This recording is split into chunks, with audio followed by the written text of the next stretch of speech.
माँ को बचाने के लिए अगर मेरी जान भी चली जाए तो मुझे कोई अफसोस नहीं होगा।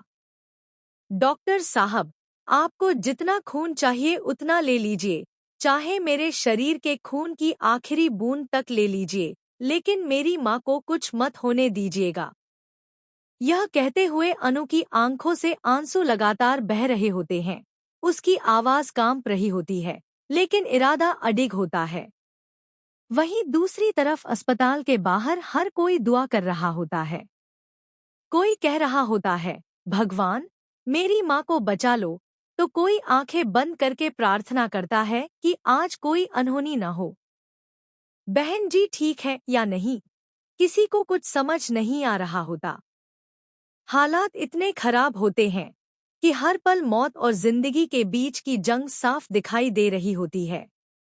मिडिल क्लास परिवार होने के नाते उनके पास करने को कुछ नहीं होता सिवाय दुआ मांगने के।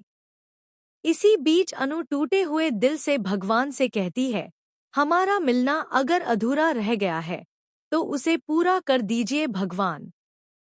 सबके लिए अपनी आंखें खोल लीजिए प्लीज। माँ।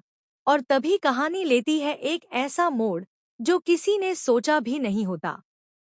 सीरियल तुमसे तुम तक में आ चुका है एक जबरदस्त, दिल हिला देने वाला ट्विस्ट, जहां गायत्री माँ, जो मौत से लड़ रही होती हैं, अचानक अपनी आंखें खोल लेती हैं। और यह सब होता है सिर्फ और सिर्फ अनु की वजह से। जी हाँ, अनु की आवाज, उसका प्यार और उसकी ममता ही गायत्री माँ को इस दुनिया में वापस खींच लाती है। जब अनु जोर से माँ कहकर पुकारती है तो गायत्री देवी की बंद पड़ी आंखें अचानक खुल जाती हैं। यह नज़ारा देखकर वहां मौजूद हर इंसान सन्न रह जाता है। आर्य के चेहरे पर खुशी और शौक दोनों एक साथ नजर आते हैं।